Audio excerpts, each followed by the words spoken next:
Welcome to Film Session presented by Microsoft Surface. I'm Rondé Barber, your in-house Hall of Fame film sessioner guy. So I'm just trying to cheer y'all up because, after this 16-13 loss, we got to talk about something positive. So I'm going to go straight to the positive. I know that everybody's been talking about us trying to manufacture a run game. Then we've been talking a lot about what Dave Canales' run game looks like. It's inside zone, outside zone, and mid-zone, what everybody's calling mid-zone. So I had to research and call my brother and find out exactly what mid-zone is. And this is it. And I wanted to show this play because there was a lot that went right in this play. First of all, you got to watch your right tackle, Luke Gedeke, block out, because in wide zone, he's trying to capture that defensive end and let the running back make a decision. In mid-zone, he's trying to kick him out and give this running back an immediate cut back through the A or B gap. Now, why is this play successful? Yes, they have a four-man front. They are bringing pressure. Atlanta is bringing pressure. So that means that this linebacker here has the back, so he's stepping with him. This linebacker here essentially has the tight end. So it looks like this linebacker is going to be outside the tight end where he's got to fit if it was a run play at him. And so it opens up a gap. You'll see this from the end zone much more clearly. First of all, watch the right tackle. He's pushing out the two-man surface. He's pushing out here, right? Always the double teams in mid-zone. There's a double team right here. And then the angle of the back. Watch Rachaad White's footwork. The angle of the back. In wide zone, he's going out here. Mid-zone, he's going towards the B gap. And then he has this great cutback lane. Because of the double team here, I imagine Filer would push up to this linebacker if he was sitting right there. Tristan Wirfs does an awesome job coming off that double team and pushing up to that outside linebacker there. And then huge running lane, 13 yards, the longest run of the year by Rachaad White. On the other side of the ball, this game could have easily gotten out of control. We know that. We all watched it. Atlanta Falcons did us a favor by turning the ball over 3 times in the red zone, right? Now you ask yourself, is that abnormal? Well, the Bucs defense is number 1 in the NFL in red zone defense. I'm gonna give you 2 plays to show you why. All right, here's the first one. Now this basically ends up being a 3-deep coverage. And I love that, these 3 players right here are all interchangeable. They're lining up late, 3-deep coverages, right? You have 2 linebackers that are gonna be hook droppers. These are 2 buzz players. I don't know what they call them in their defense. We used to call them buzz players to the flat. Obviously thirds.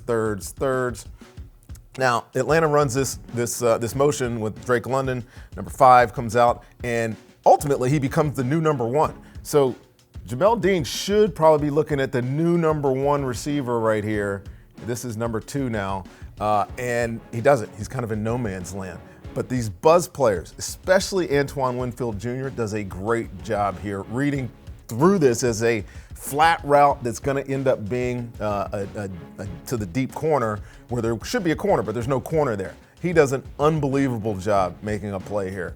I mean, if a play gives me a reason to talk about Antoine Winfield this year, I think I'm going to do it. He's unbelievable. If everybody played with their hair on fire like this dude does, this defense would be incredible. And real quick, how about if you're a receiver and you see big number 50 come out in pass coverage? Watch Vita Vea right here. Look at this tight end, Jonnu Smith's like, are you kidding me? Are you kidding me right now? I'm getting covered by a 320-pound defensive lineman. Pretty funny.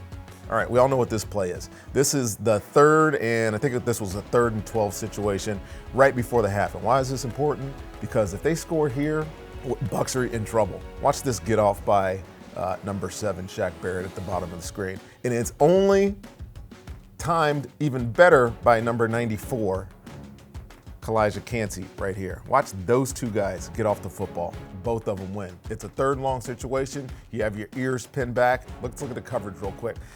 Bucs are playing their red zone defense. This is going to end up as quarters down here. So when this guy goes vertical, the safety has him. Carlton Davis has this receiver at the bottom. What is most impressive about this play, though, is the combination work up here. This is kind of a specialized coverage because in quarters here, with 3 receivers side, this DB, Jamel Dean, has number 1 here, but these 3 guys have to work off these 2 guys. And watch this route combination. It's going to be a push up and out, and a push up and in. And this is what this route right here is what Desmond Ridder is looking for because of the combination coverage. And the Bucs do it perfectly.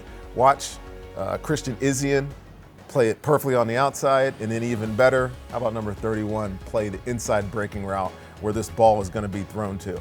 It would have been an interception. I mean, he's definitely there before the receiver. Watch 94, watch 7. This is great hand usage, man. I mean, he's not the biggest guy. He's a little older, but he's still very, very productive with his hands and technique. And sorry, Desmond Ridder, fumble. And Jamel Dean, pick it up, score, man. Pick it up, score. You could have changed the game. Pick it up, score. You can run away from a tight end, Jamel. Come on, man. But it was a takeaway. Bucs went again in the red zone. They had 3 such instances. One was a fumble by a quarterback, but either way, it kept us in the game, gave us a chance to win at the end. Unfortunately, we didn't. But hopefully that all changes next week when we come back from Thursday night to playing the Buffalo Bills. They're struggling. Every team in the NFL is kind of around the same, 3-4 wins, a couple 5-win teams, 2 really good teams. We're not talking about them. We're talking about the Bucs. And hopefully next week when we come back for film session, we'll be talking about a win. I'll see you guys then.